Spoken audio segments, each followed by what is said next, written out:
So you're going to see my conversation with Will Arnett now. So Will Arnett, obviously, Arrested Development, 30 Rock, BoJack Horseman. He is the star and co-writer of this new movie called Is This Thing On, where he plays a man who in his mid-50s is going through a bit of a crisis, and he flips the script in his life and becomes a stand-up comic or does stand-up comedy, and it really helps him in his life. And kind of the opposite is happening with Will Arnett. He's been known for such funny roles for such a long time. And in this role, he's really leaning in. I mean, I think in his personal life, too, he's like leaning into vulnerability and honesty and love. I don't think I've seen a Will Arnett interview like this before. You can tell he's really figured something out about being honest and being vulnerable and being human. And I was really happy to be there for it. How are you? Thanks for being here. I'm very well, thanks. How are you doing? I'm not too bad. I like you're in like a brick area with like, yeah. It's a kind of a, I guess it's supposed to be like a comedy club set. Oh. And I'm at a table for one, and then there's an empty table behind me. So I don't know if there are other people showing. I don't know what's happening. This is how little I know about show business and promotion is that I really thought, well, maybe that's just what his house looks like. Maybe there's a room in Will's house that looks like that. Wow. Well, I mean, I think exposed brick is an asset, isn't it? Don't they always advertise that? Yeah. So this is a lot of exposed brick. You're outside a house in Rosedale right now. Yeah, back onto it as we speak. Congratulations on the film, Will. I really loved it. Oh, thanks. Thank you very much. I think I'm getting a divorce. What tipped me off was that I'm living in an apartment on my own, and my wife and kids don't live there. That was probably the biggest clue. I was reading that, was it you and Bradley Cooper at one point start going to open mics, and you get up on stage, you sign your name as your character's name, Alex Novak, and you get up on stage and do stand-up. And you hadn't done stand-up before, is that right? That's totally true. Yeah, we were in prep on the movie, and my character starts doing stand-up kind of almost by mistake, if you will. And so I realized, and I'd never done stand-up before, and I realized that it was going to be important for me to go and understand what that experience was, especially because this is the guy who had no connection to showbiz whatsoever, had never performed this character, he was not a performer. So I wanted to go and experience that, what it's like to go and show up on stage and be forced to try to figure it out in the moment, what that's like. So yeah, we started going to the Comedy Cellar. We got in touch with Liz, who's actually in the film playing herself as the manager of the Comedy Cellar. And she said, yeah, you can go up. And so I said, have them introduce me as Alex Novak. And I go up, and I remember that first time. And again, part of the assignment was to go and do it as a guy who's never done it.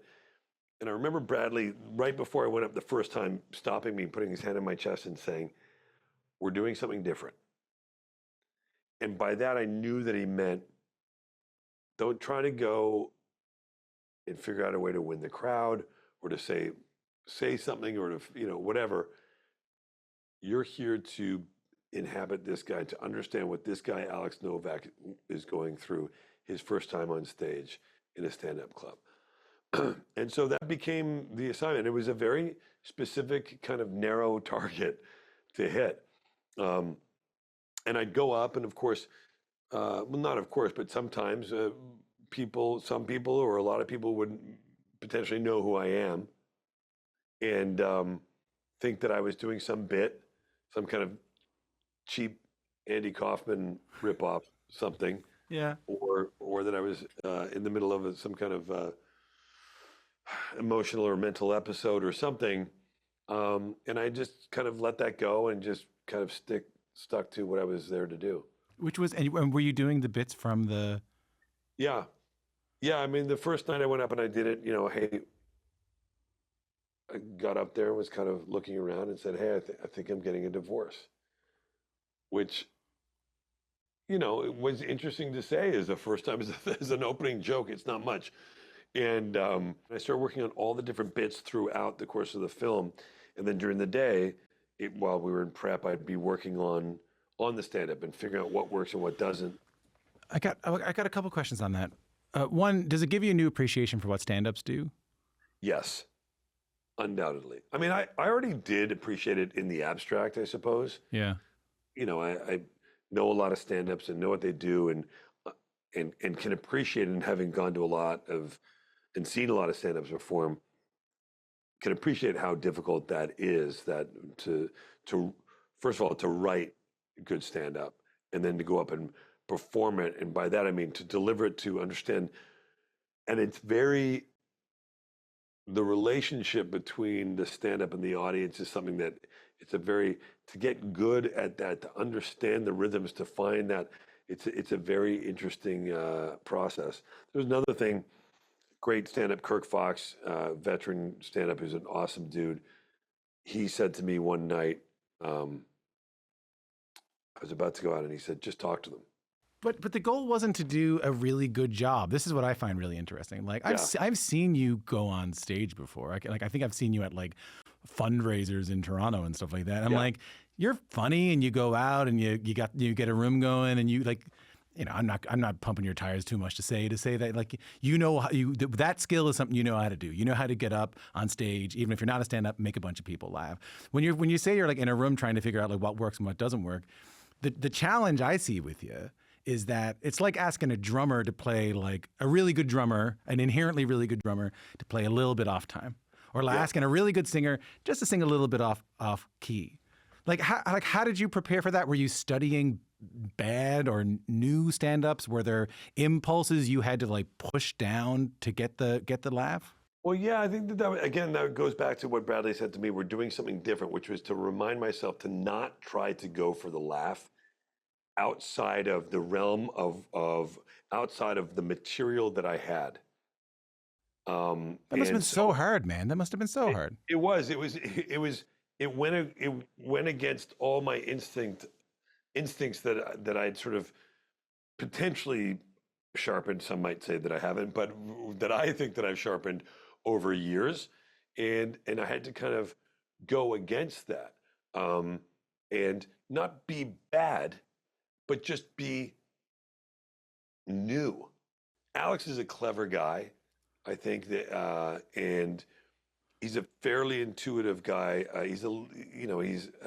We find him at a point in his life where he's fairly shut off emotionally, but he in that first moment, I really wanted to see that first time he's on stage, that he goes up there, he understands, shit, I may have gotten into deeper water than I thought.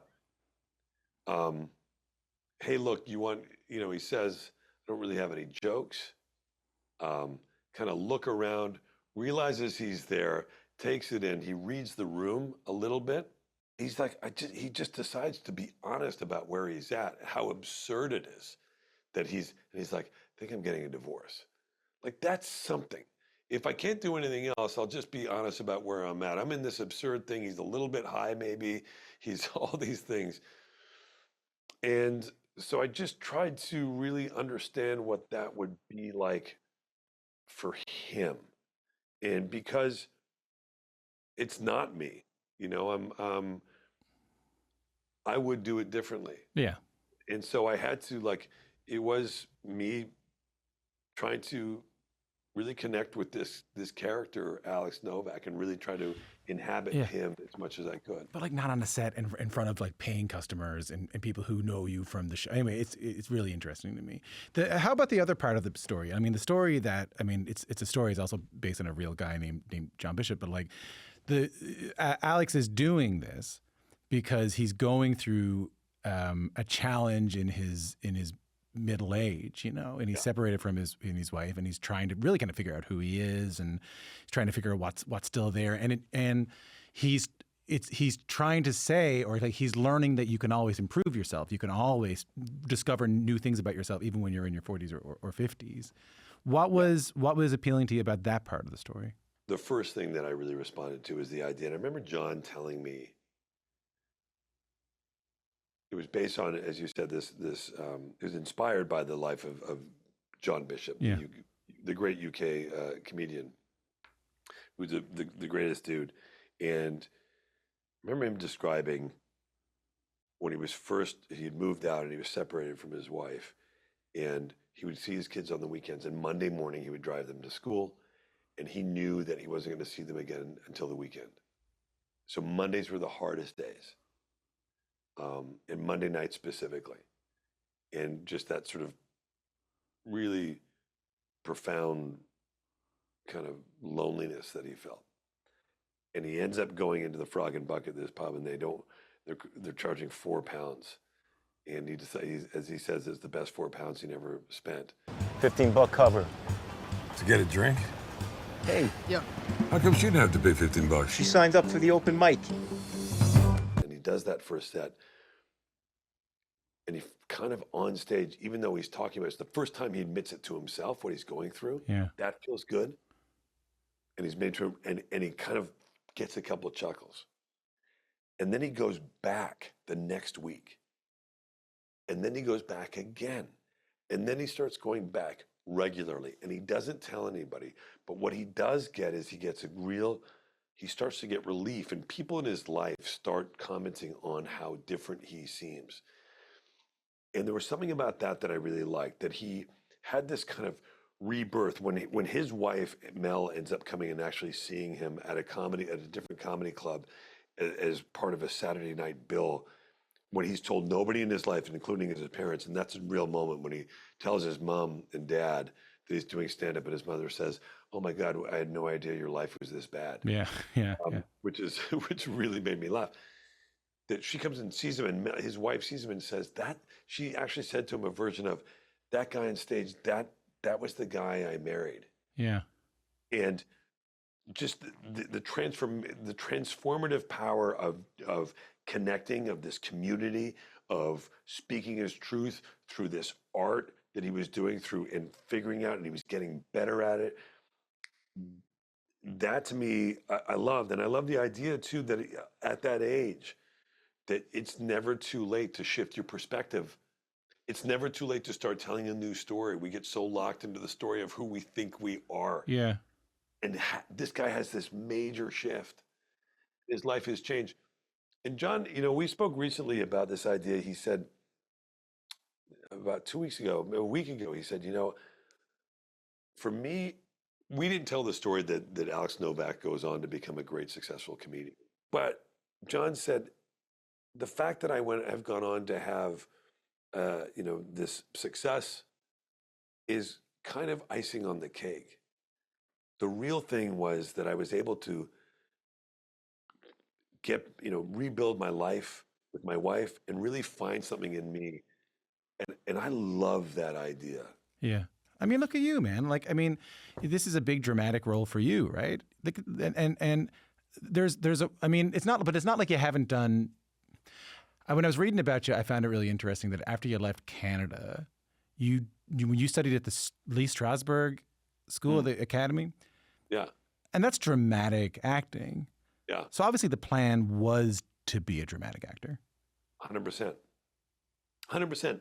And, you've made the connection that I've pointed out, but you've made it where nobody, you see that, which is, I did have, while I was making this film, and I could kind of sense it as it was happening in a lot of ways, but it didn't really sort of crystallize into a real formed thought until we were in the middle of shooting this film and getting through some really vulnerable scenes, emotionally taxing, but very real, genuine scenes between Laura and me. And I remember being in my apartment here in New York and realizing, wow, I'm experiencing a similar transformation that Alex is having in the film. I'm going through that in my own life. Say more about that. Well, just that I'm doing something that is opening me up, going and performing in this way, and these aren't the kinds of parts that were coming my way, for whatever reason. And I've been really lucky to work on a lot of different things that I was very happy about, but going to get back to the thing that, as you pointed out, that I came here to do, the things that I thought I was going to do. When I was all of a sudden I realized that I'm doing that. I'm kind of, that was always the dream, and the dream got lost somewhere along the way. The dream was to be Daniel Day. Sorry, the only serious actor I can think of is Daniel Day-Lewis, and I know you didn't. I know you don't want to become a cobbler, but you know what I mean. No. Like he's the. I don't know why I can't think of one other serious actor, but the goal was to be every. Yeah. But yes, the company. And when you're younger, I mean, I don't know if it's because I wanted people to take me seriously, or it was just that kind of thing appealed to me, or I felt that I felt that I could do it, that I could do it in a meaningful way. Whatever my motives were back then, I don't remember, to be honest. Or I don't know if I can be honest with myself about what they were. Yeah. No, for now, the process of doing this was so kind of restorative to my spirit, if you will, because I felt like I was doing something a story that I really believed in a way that felt really genuine and great and creatively, fulfilling, without sort of sounding too schmaltzy or actory or any of it. But that's true. That's my truth. That was just my experience. And I was like, wow, I'm going through this in this same way. How ironic. Well, I think there's actually more connections. I think Alex goes through something really personally fulfilling and professionally fulfilling and spiritually fulfilling and all that stuff because he opens himself up and allows himself to give a lot of himself.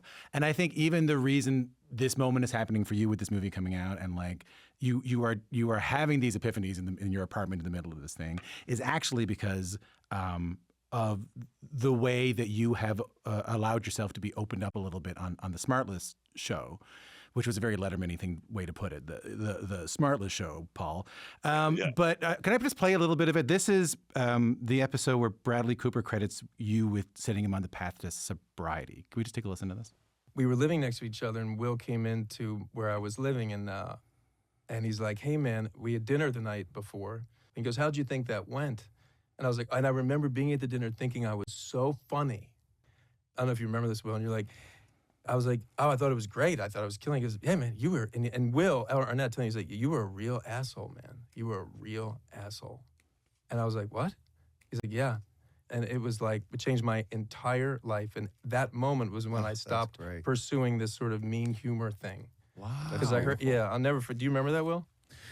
I do remember that, yeah. Wow. Allowing yourself, Will, to be open and opened up on Smartless is what I don't even have a big lesson here, but I know that after that, Bradley says, hey, I'd like to be a part of this movie you're writing. I'd like to have a say in it. You know what I mean? There's another connection there too. I think Bradley, the nature of our relationship is that we were really close many years ago. And at that time, when I came into his apartment that day, we kind of shared this back building in Venice, California. So we were, in effect, roommates. We kind of had different places, but it was all kind of one thing. And then, life happens and you go on and you get married and you have kids and he goes, and then he becomes a massive movie star, this sort of, and goes on this incredible run of making incredible films, which he's still on.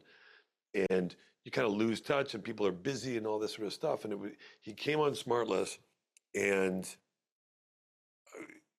then that was the beginning. We were spending more time together around that time and then afterwards increasingly. And it was because of that, I think we were so open in that way, talking about our friendship. I ended up learning a lot about being honest and open from Bradley, even in the last couple of years. He's a guy who's just done a tremendous amount of work on himself, on sort of being rigorously honest. And I ended up learning a lot from him. And you're right. And because of that, it is part of the reason, he asked me what I was working on and I told him and I think that he felt like we were both at a place where this is something that we could do in a really genuine, open way. And he was right. And it did change it. And even subsequently, I think that also paved the way for me to be much more vulnerable and open in my life on other Smartless episodes and in other ways too. It really did, and it's been an interesting time in my 50s. I've let go a lot of my old I'm less cynical than I was 5 years ago. I think. That's good. Yeah, really good. And I couldn't have made this movie 5 years ago. Why not? Yeah, because I don't think that I was available. I don't think I think it would have been even harder for me to be vulnerable in this way. I think. Maybe I'm wrong. No, that's profound, man.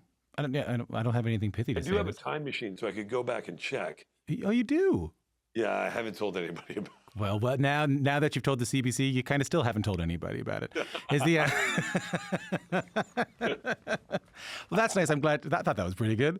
By the way, I wanted to say what was the Super Team Canada show? Yes. I really enjoyed the Super Team Canada show. Oh, you did? Okay, good. Can I ask you about putting that out? You say, like, I couldn't have made this movie 5 years ago. It would have been a very different environment for that show to come out 5 years ago. Like, that show kind of came out in the middle of the 51st state thing, in the middle of the big Canadian National. How was that for you as a Canadian? I know. I mean, again, like, everything kind of happens. The whole universe is right on time all the time. Yeah, buddy. You know? Yeah. It just is. Yeah. So, ye of little faith. How was that? How was that putting that out in that moment? It was cool. I felt very sort of proud of it in a way, you know.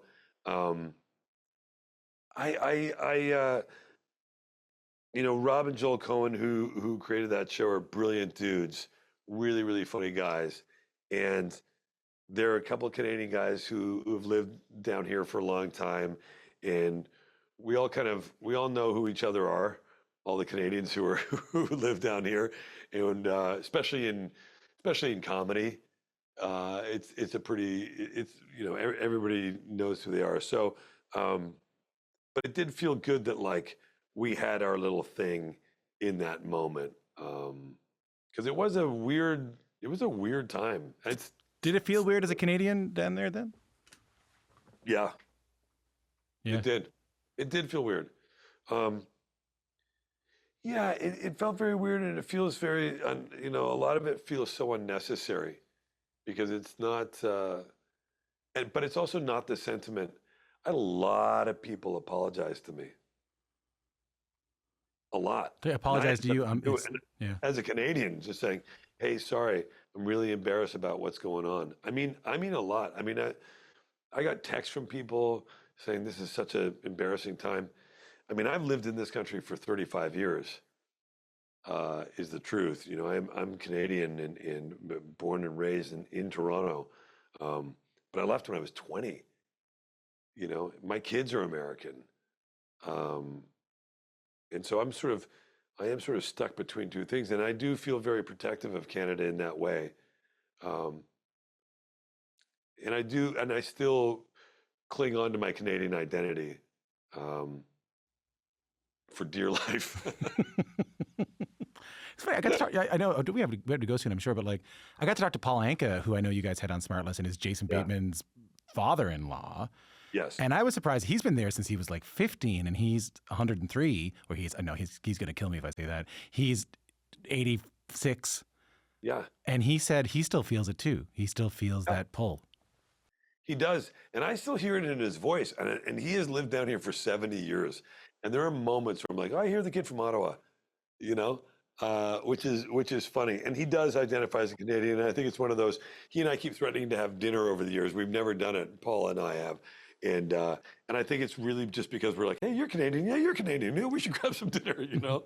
You were never more Canadian than you were during the World Series in Canada, because on the Sportsnet broadcast, they played that ad that you did for, I think it was RBC. They played that ad every commercial break during the Blue Jays series. Yeah, that was my choice, because I just wanted to remind Canadians, hey, I'm around. We may not win Game 7, but I'm here. Yeah, I hope I'm not associated, that people don't associate me with That was so crazy. I mean, I couldn't watch it on the Canadian feed, obviously, because I was down here. But I watched all those games. It was such an amazing thing. And I did get a ton of texts from family, old friends. Like a lot of my old friends would be like, dude, you got enough with the, you're killing me, but just to razz me. I got a connection I can make between all these things. You just watch this. Okay. You are open and honest about loving one another on Smartless leads to great things. This is not a bit. You are open and honest on Smartless. That leads to this movie. In the movie, this person is open and honest and loving and showing love and not allowing themselves to be beaten down. And that leads to their like life rekindling and being happy again. And this is not a joke. My favorite narrative around the Blue Jays this year was that Shohei Ohtani was, worth $8 kajillion, and they were the Los Angeles Dodgers, the best team, and they beat the Yankees and everything. And the reason they did is because they told each other I love you a lot. And the Blue Jays were like friends and cared for one another. And it was like the spirit of love and male friendship over money. I totally subscribe to that line of thinking. I will, and I'll add to that, which is, and part of my Bradley and I being open with each other and honest, I am really proud. I have a lot of really deeply connected male friendships and relationships in my life with men whom I tell I love all the time. I'm not ashamed. I tell Bradley I love him every day. We talk every day, multiple times a day. And I think it's really vital. And I think it's really vital to tell all the people in your life that you love them.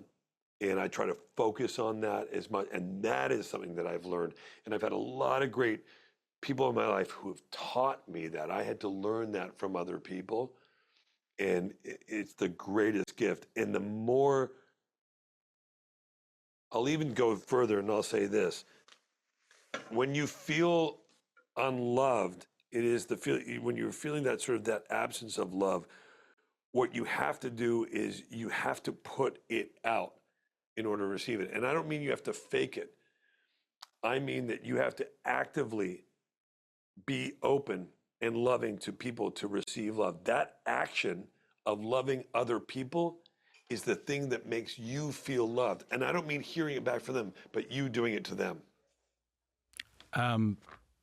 Beautifully said. I could talk to you for a million years. I know you have a million other these things to do, and I think there's a laser pointer in my head. They're going to take me out. Yeah. But Will, lovely to talk to you. Thanks for the time, man. You too, man. It was great.